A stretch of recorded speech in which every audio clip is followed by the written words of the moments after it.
السلام عليكم ورحمة الله وبركاته. ازيكم يا بنات، عاملين ايه؟ النهارده هنعمله مع بعض غدا يوم الجمعة برضك. الغدا سهل كده وبسيط، بس هو في الأول هنعمله الأول كفتة وبعد كده يبقى الأكل بعد كده يبقى بسيط. ده نص كيلو لحمة، دي بصلاية مبشورة ناعم وعصرة ميتها ومعلقة ملح. بس أنا كنت هطلع البهارات فقلت ايه لا اطلعها معاكم عشان اقولها لكم بالمرة. ودي معلقة 7 بهارات،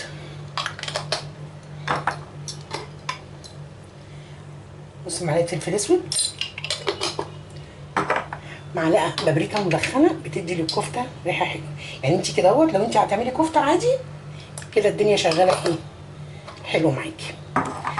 اهم حاجه بقى في الكفته ان انا اخد كل دوت واعجنه كويس جدا مع بعض. انا ما بحبش اعمل الحركه دي قدام الكاميرا على اساس في بنات بتقول لك لا بنقرف ومش بنقرف ومش جوانتي يا طنط. احنا ما بنعرفش نشتغل بجوانتيات. يعني بتعرف بقى تشتغل بجوانتي تشتغل في الاول في الاخر، والله احنا اللي هناكل الاكل دوت. اهم حاجه بقى ايه العصره اللي انا بعملها دي كده في الكفته. يعني انت حتى لما تبقي بتعملي كفته تتكي عليها كده اهوت، اما تتكي عليها كده بتخلي اللحم يمسك في بعضه. مش في ناس تعمل كفته تبقى مفكوكه كده ومفرفره، وفي ناس تعمل الكفته تحسيها ماسكه نفسها. فانا عايزاها ماسكه نفسها عشان انا هحطها في خضار وهدخلها الفرن. فايه لازم اعملها الايه الحركات دي.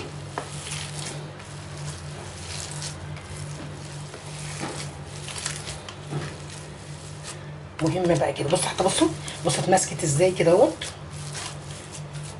تحسوها ما بقاش فيها سوائل ولا اي حاجه. ماشي، وهبتدي بس ايه هكورها كده كور كلها قد بعضها.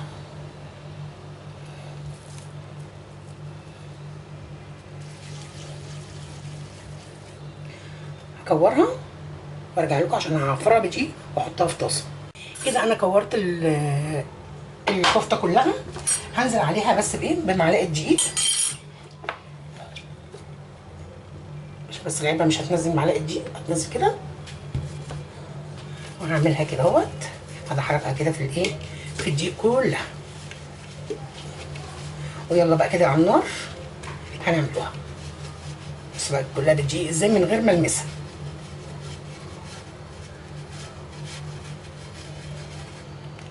يلا على النار.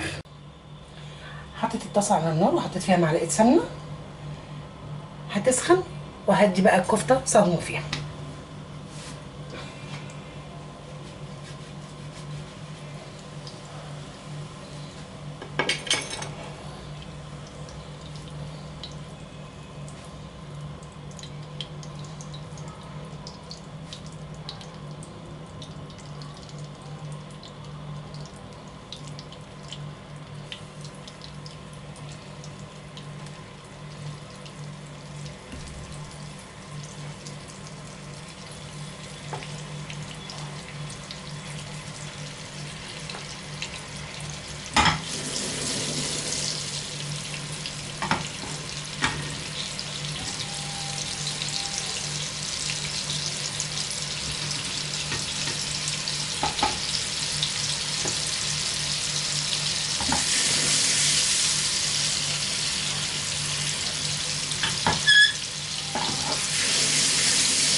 وكده زي ما احنا شايفين الكفته اتحمرت معانا كلها من كل الجوانب اهي.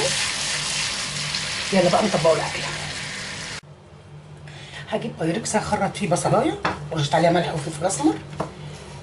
ماشي، وده كيس بزله اللي انا مفرزاه بالجزر، وخرطت عليه بطاطسايه هنزل بيه. عشان كده بقول لكم ايه اكله سهله وبسيطه.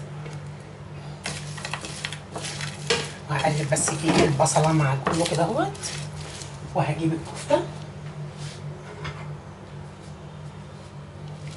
برضك هتنزل بقى الكفته بايه باقدامها دوت تحت السمنه اللي انا حاطاها عشان انا هطبخ بيها.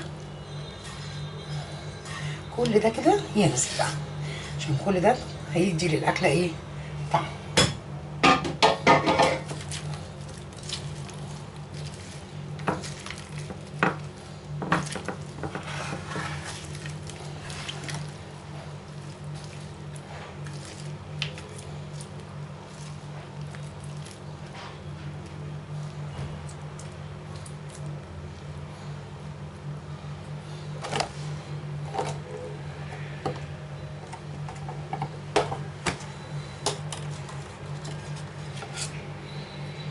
وعلبة الطماطم اللي انا مفرزاها برضك وهنزل فيها كده.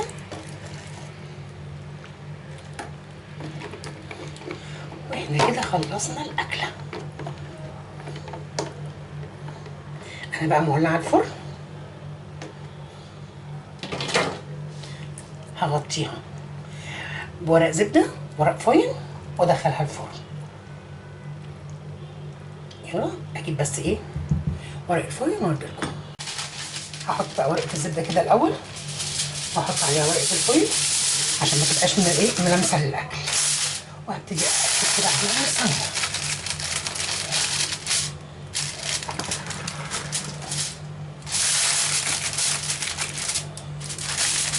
واعمل حبه رز ابيض وخلصت الاكله. سهله ولا لا؟ وكده الشكل النهائي بعد ما طلعت من الفرن. شلنا بقى من عليها ورقه الزبده وورق الفويل، بس ما باخدلهاش تاخد وش عشان الخضار ما ينشفش.